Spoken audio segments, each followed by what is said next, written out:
tous et bienvenue dans ce In Studio.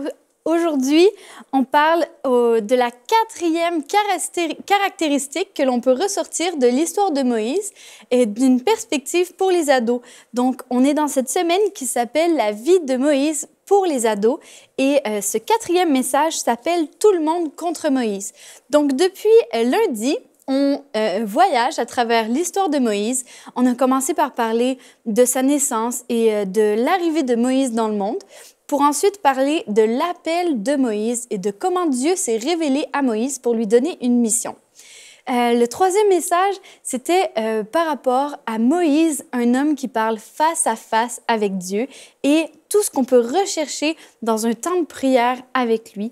Et finalement, aujourd'hui, notre quatrième message est sur une note un petit peu plus négative, c'est-à-dire tout le monde contre Moïse. Et ce qu'on a vu dans les derniers jours, c'est que Dieu n'a jamais quitté Moïse des yeux. Il a toujours été avec lui, il l'a toujours accompagné et a marché côte à côte avec lui et il s'est fait connaître à lui.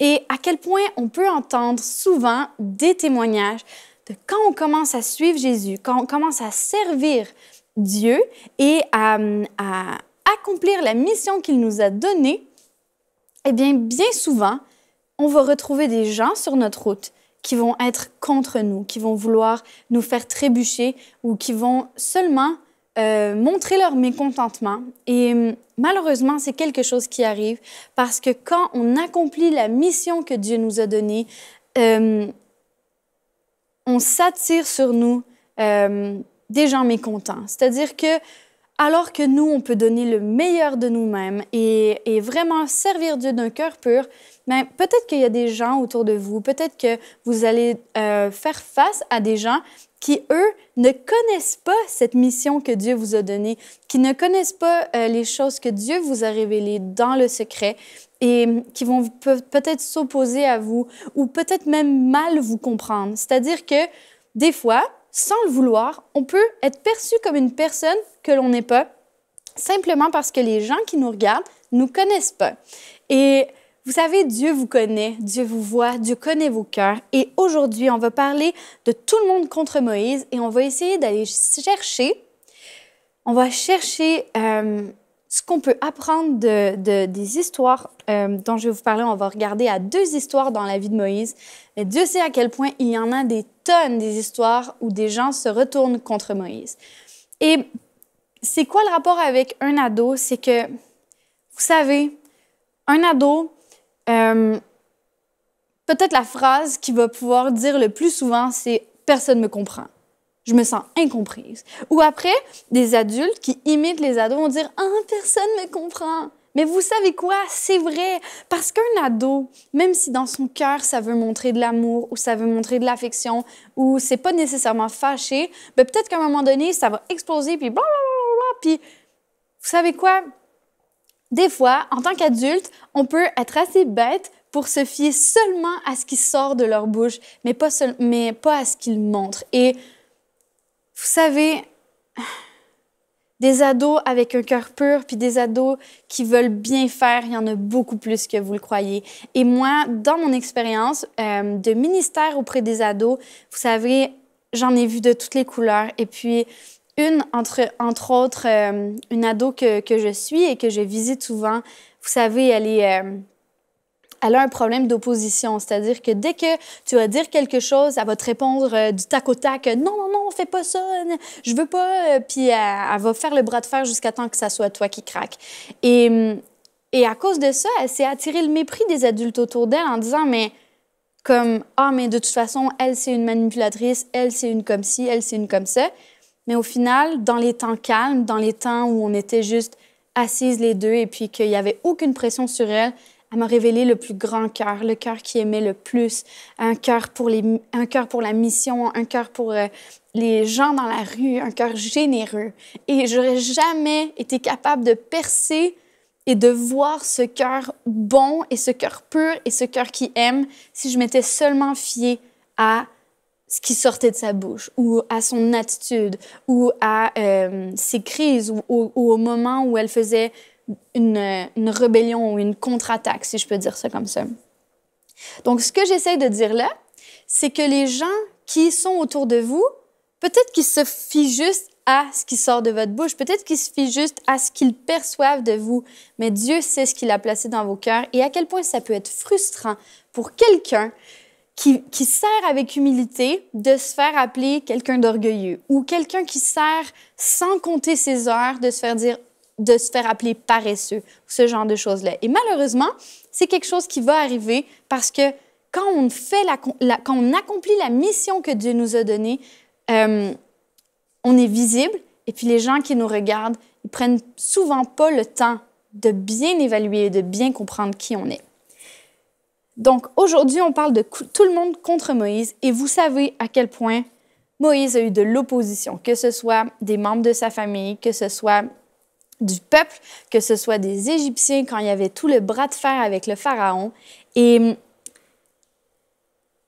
c'est ça. On va s'arrêter à deux histoires. On va s'arrêter à une des histoires, parce que vous savez à quel point il y en a beaucoup, des histoires où le peuple d'Israël, après la victoire, après avoir vécu des grandes choses avec le Seigneur, de voir la colonne de feu, voir la colonne de nuée, voir la manne tomber du ciel, voir les cailles arriver, voir la mer rouge se fendre devant leurs yeux, ils trouvaient quand même le moyen de se plaindre, quand même le moyen de dire à Moïse qu'il faisait pas un bon travail. Et pour le moment, le peuple d'Israël, c'était les gens les plus ingrats à servir. Parce que même Moïse a été tellement patient. Mais même Moïse, des fois, il disait à Dieu, mais Dieu, ce n'est pas mon peuple, c'est ton peuple. Pourquoi est-ce que c'est moi qui dois m'en occuper? Et comment est-ce que je peux faire pour encore les supporter une fois de plus? Donc, voyons à cette histoire qui se passe dans Exode 17, versets 1 à 7. Donc, toute la communauté d'Israël part du désert de Sin sur l'ordre du Seigneur. Ils vont par étapes à Réphidim. Là, ils installent leur camp, mais il n'y a pas d'eau à boire pour le peuple. Alors, les Israélites cherchent querelle à Moïse. Ils disent « Donne-nous de l'eau à boire ». Moïse répond « Pourquoi est-ce que vous me cherchez querelle? Vous provoquez le Seigneur, pourquoi donc ?» Mais le peuple a soif et il continue à parler contre Moïse. Il dit « Pourquoi est-ce que tu nous as fait quitter l'Égypte? Est-ce que tu veux nous faire mourir de soif, nous, nos enfants et nos troupeaux? » Moïse se met à crier vers le Seigneur. « Qu'est-ce que je dois faire pour ce peuple? Encore un peu et ils vont me tuer en me jetant des pierres. » Le Seigneur répond à Moïse. « Passe devant eux. Prends avec toi quelques anciens d'Israël. Tiens à la main le bâton avec lequel tu as frappé le Nil. Je vais me tenir devant toi, là, sur un rocher du mont Horeb. Tu frapperas le rocher, de l'eau en sortira et le peuple pourra boire. » Moïse obéit au Seigneur sous les yeux des anciens. On a appelé cet endroit Massa, c'est-à-dire provocation, et Mériba, querelle. En effet, à cet endroit, les Israélites ont cherché querelle à Moïse et ils ont provoqué le Seigneur en disant « Est-ce que le Seigneur est au milieu de nous, oui ou non? »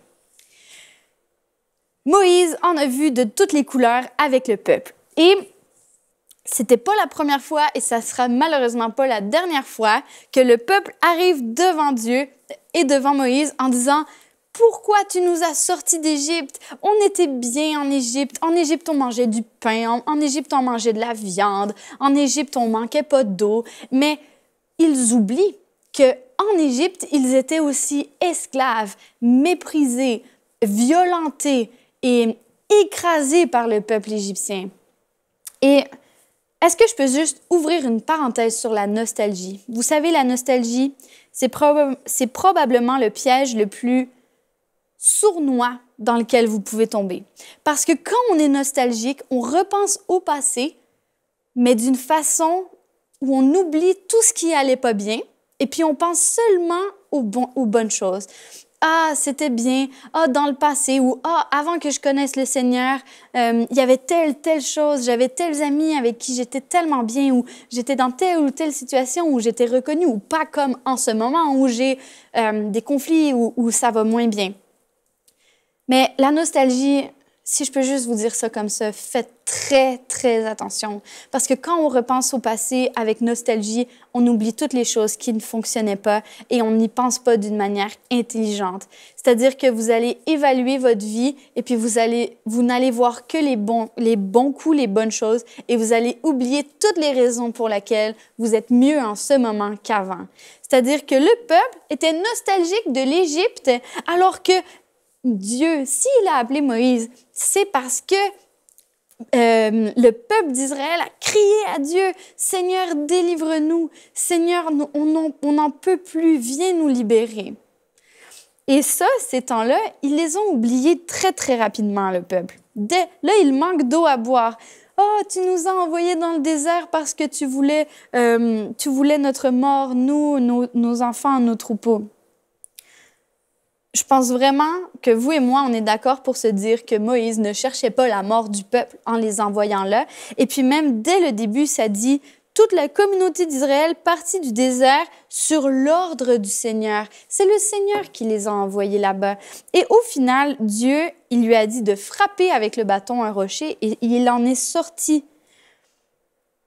Il en est sorti une source par laquelle le peuple pouvait voir. Donc, Dieu avait déjà prévu la solution.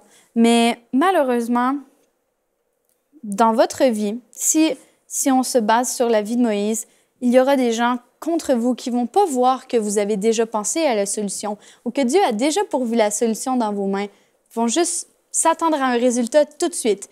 Et par rapport aux ados, soyez patients avec vos ados. Si vous êtes parents d'ados, soyez patients avec eux. S'il vous plaît. Parce que vous ne vous rendez pas compte des efforts qu'ils font, puis parce que vous savez quoi, des fois, ça prend du temps à comprendre, ça prend du temps à s'épanouir comme il faut. Et en attendant, admettons que, en attendant que vos enfants s'épanouissent comme il faut, ben si vous êtes impatient avec eux, vous allez les brusquer et ça va les blesser et cette blessure-là va rester longtemps dans leur vie. Et vous voyez, Dieu, il avait déjà prévu la source. Et le peuple, il a quand même trouvé le moyen de brusquer et puis de chialer, puis de « Ah, tu veux nous faire mourir, on n'a pas d'eau à boire. » Et les gens sont rapides à se fâcher contre nous. Et vous savez, ça, c'est le peuple, mais on va voir dans la prochaine histoire que souvent, ça vient des gens les plus proches de nous. Les gens qui se fâchent contre nous, les gens qui sont contre nous, à quel point ça peut faire mal quand c'est les gens qui sont directement dans notre entourage proche, des gens qui sont proches de nous. Donc, on va lire dans Exode 12, 1 à 11.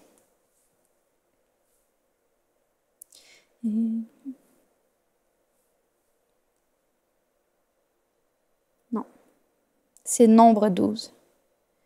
Nombre 12. Oui, c'est ça. Donc, Moïse a pris pour femme une Couchite. Alors, Myriam et Aaron le critiquent à cause de ce mariage. Ils lui disent « Est-ce que le Seigneur a parlé à Moïse seulement? Il nous a parlé à nous aussi. » Le Seigneur entend ce qu'ils disent. Moïse est un homme très humble, plus humble que tous les autres habitants de la terre.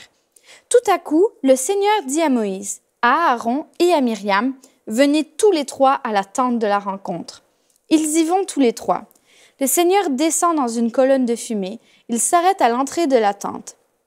Il appelle Aaron et Myriam et tous les deux s'avancent. Le Seigneur leur dit, « Écoutez bien ce que je vais vous dire. Quand il y a un prophète parmi vous, moi, le Seigneur, je me fais connaître à lui en vision et je lui parle en rêve. Avec mon serviteur Moïse, c'est différent. Lui, il s'occupe fidèlement de tout mon peuple.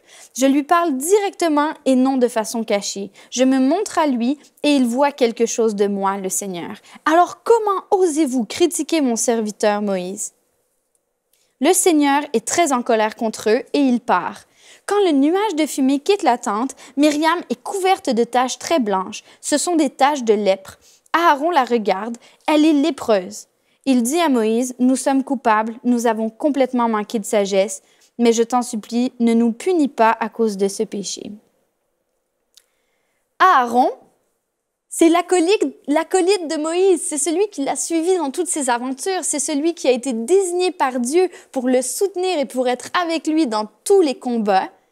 Et là, c'est lui et la sœur de Moïse qui s'appelle Myriam, les gens qui sont le plus proches de Moïse, c'est eux qui se rebellent contre Moïse et contre Dieu en disant « Mais Dieu parle-t-il seulement à Moïse? Dieu peut nous parler à nous aussi. » Et ça, ce que ça veut dire, c'est pourquoi est-ce qu'on devrait écouter Moïse quand on pourrait s'écouter nous-mêmes. Et si vous êtes en rôle de leadership ou si vous avez une place de dirigeant ou peu importe dans votre ministère, ou si Dieu vous appelle à un ministère comme ça, sachez que vous allez avoir des gens sur votre route qui vont penser qu'ils peuvent faire le même travail que vous, alors que c'est le travail que Dieu vous a confié. Et tenez bon. Et en fait, Moïse, qu'est-ce qu'il a fait face à ça? Et ça, c'est mon troisième point et c'est le point le plus important aujourd'hui. Qu'est-ce que Moïse a fait? Moïse a attendu et c'est Dieu directement qui a appelé Moïse, Aaron et Myriam à venir les rejoindre dans la tente de la rencontre. Et c'est le Seigneur qui a fait justice à Moïse. Et c'est mon troisième point, c'est Dieu qui justifie. Aaron et Myriam se sont ils se sont fait reprendre parce que Dieu les a vraiment... il leur a dit, je veux dire, quand il y a un prophète parmi vous, moi le Seigneur, je me fais connaître à lui en vision et je lui parle en rêve. Avec mon serviteur Moïse, c'est différent. Et de quoi est-ce que le Seigneur fait, à quoi le Seigneur fait référence? C'est parce que Aaron et Myriam, dès le début, disent, mais Dieu se révèle à nous aussi. Et là, Dieu dit, non, je me révèle, quand il y a un prophète, je me révèle au prophète, mais à Moïse, je me révèle directement à lui. Moïse, il n'a pas eu besoin de dire « Pourquoi vous vous attaquez à moi?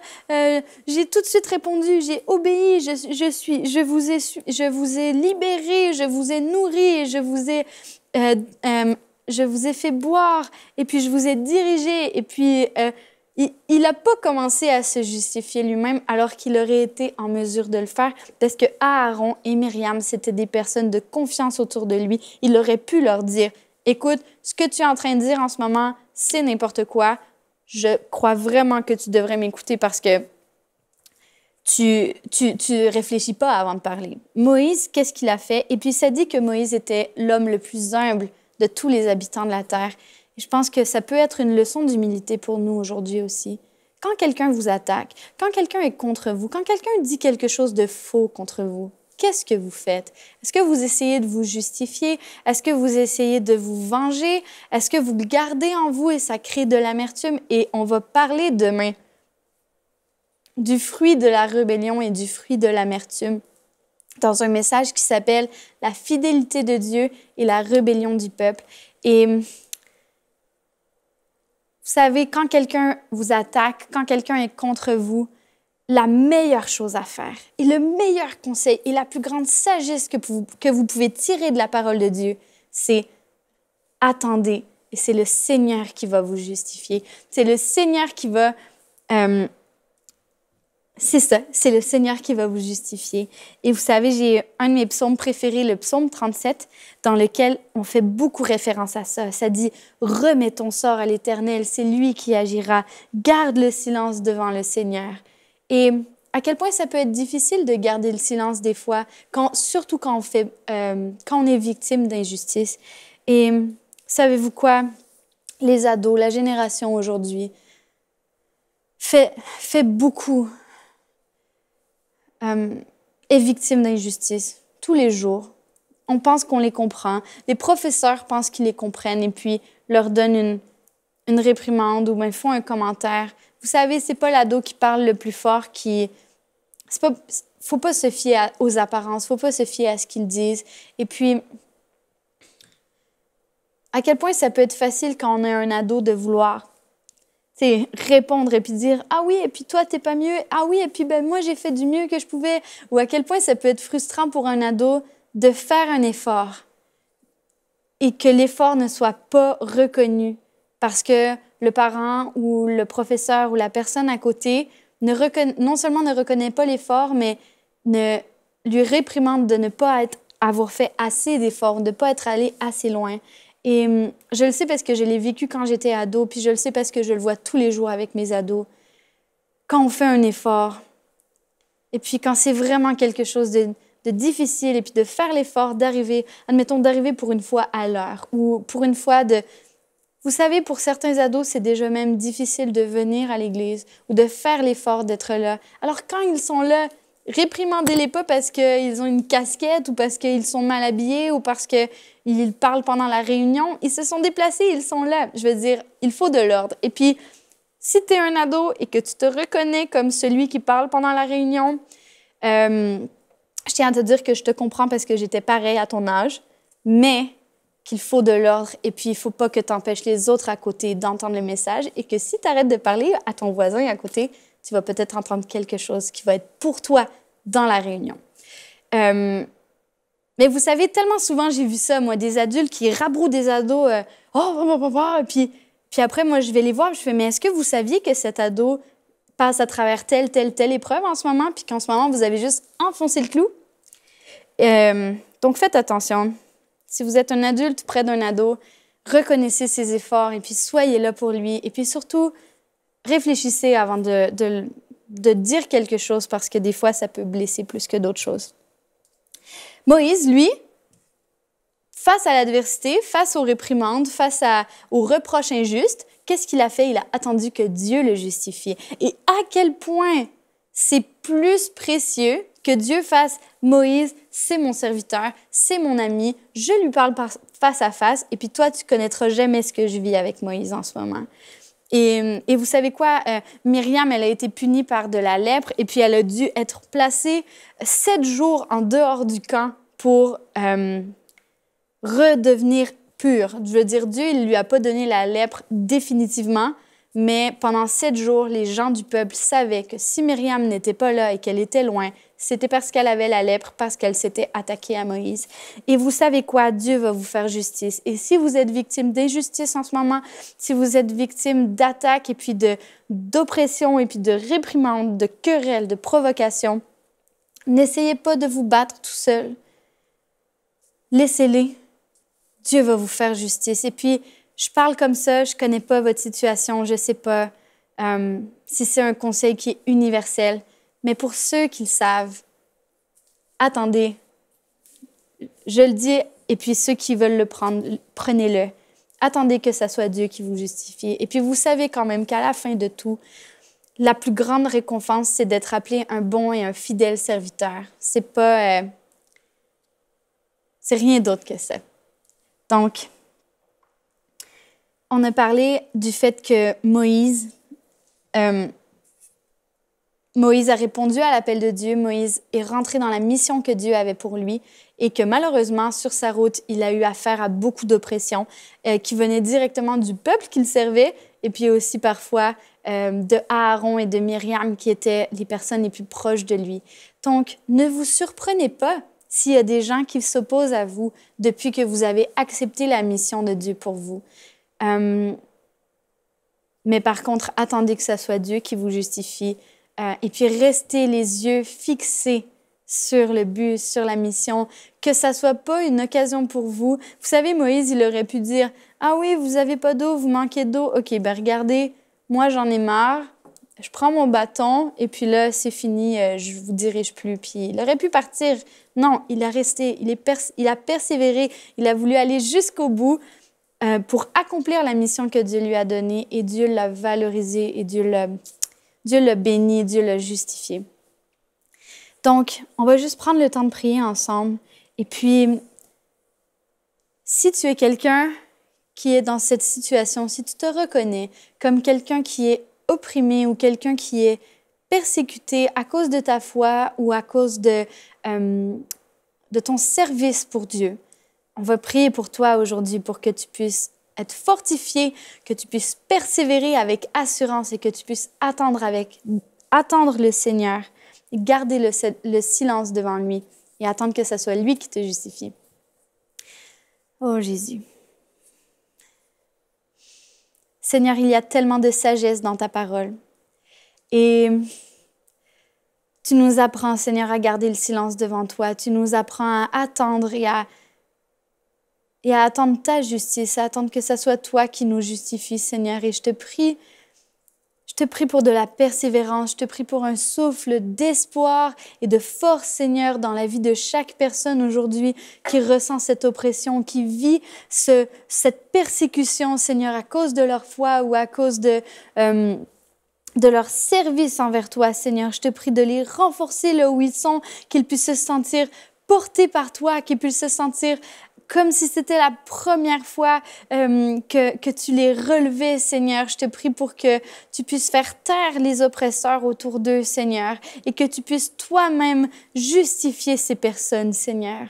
Je te prie pour l'adolescent, Seigneur, qui regarde cette émission et qui se sent injustement pointé du doigt ou qui se sent victime d'injustice, c'est ça. Je te prie, Seigneur, de venir lui révéler dans son cœur ta sagesse, la sagesse de ne pas essayer de se venger, la sagesse de ne pas essayer de se justifier soi-même, mais de bien attendre, Seigneur, que ce soit toi. Seigneur, tu as tellement des grandes choses de prévues dans nos vies, dans la vie de chaque personne qui regarde cette émission. Et Seigneur, je te prie qu'on ne puisse pas abandonner la mission que tu nous as donnée simplement parce qu'on n'en peut plus, Seigneur. Je te prie de souffler sur chaque personne un vent de persévérance, un vent de ténacité, de force et de courage pour mener à bout et à bien la mission que tu leur as donnée, Seigneur. Tu les fortifies, tu es avec eux et tu les justifies, Seigneur. Tu les as jamais abandonnés. Merci, Seigneur. Amen. J'espère que ce message aujourd'hui vous a encouragé à attendre la main de Dieu et à attendre que Dieu agisse dans votre situation. Et si vous priez dans ce sens-là et si vous attendez avec fidélité que Dieu agisse, c'est sûr qu'il va le faire. En son temps, il va vous justifier, vous élever et puis faire taire les injustices dont vous êtes victime en ce moment. Moïse, c'est ce qu'il a fait et Dieu a répondu avec fidélité. Donc, on est dans cette semaine de la vie de Moïse pour les ados. Il nous reste seulement une émission demain qui va être sur le thème de la fidélité de Dieu, de la rébellion du peuple. On se rappelle que chaque thème ou chaque caractéristique de la vie de Moïse qu'on aurait étudié cette semaine, on essaie de la voir le plus possible avec un optique pour la vie d'un adolescent, mais je suis persuadée que vous êtes capable d'aller puiser dans ces messages une inspiration pour votre propre vie. Donc, on se retrouve demain. Pour le dernier message de cette série In Studio de la vie de Moïse pour les ados.